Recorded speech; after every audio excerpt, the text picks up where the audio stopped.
Joined by Dr. Anil Gupta, Professor of Strategy at the University of Maryland and INSEAD. Thank you very much. Delighted to be here. You're going to help us understand these numbers. First of all, we talk about the slowing of the economy. These PMI numbers, a number above 50, still means it's growing. So it's a little inaccurate to say it's actually slowing. It's slower growth. Am I right? That's right. Precisely. Yeah, exactly. It's a deceleration in growth, but it's growth. All right.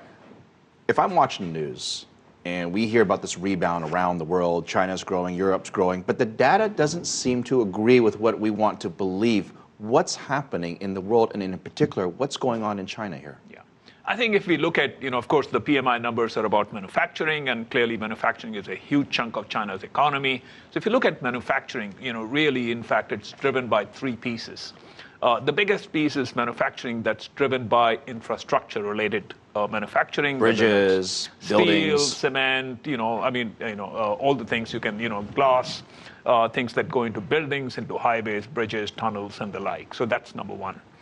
And I think that's really which is under pressure. The second, of course, is domestic consumption. And I think domestic consumption is doing fine and will continue to do fine.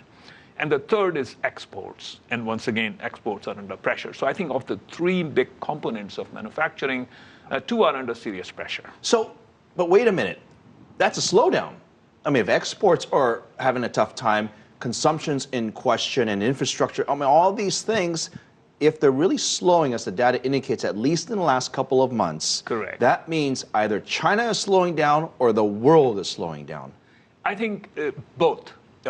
The world is slowing down, which of course means that exports are slowing down. But at the same time, within China, we have massive overcapacity, particularly in the heavy industry. Once again, the steel and cement and glass and chemicals that go into construction, things like that.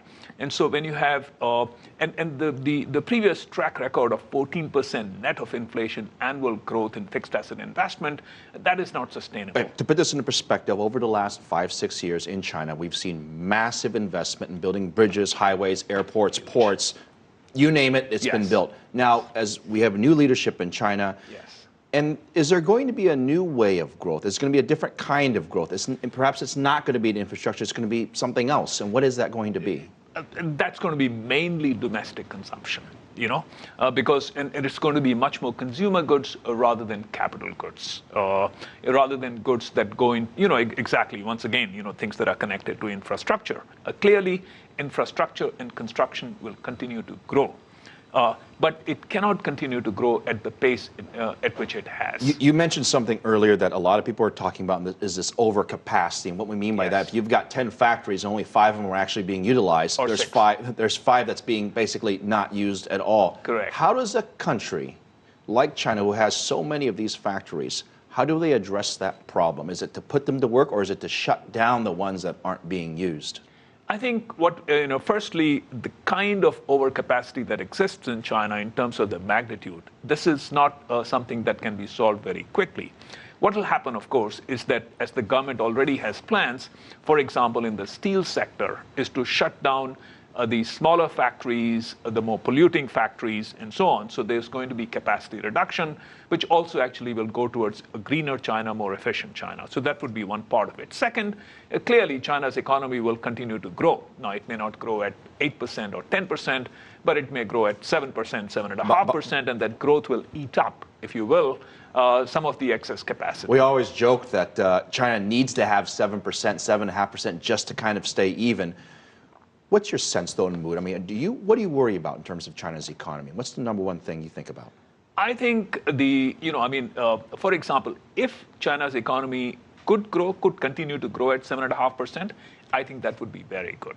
My worry is that while a 7.5% would be very good for China, would be very good for the rest of the world, that actually would be not an easy job, because in fact, there is a serious risk, in my view, a risk, not a certainty, that China's economy may actually grow around 6 if you look at the next 5 years. Which would be too slow. Which would be too slow. But once again, if you look at what has, just take Q1 of 2013. So it grew at 7.7%.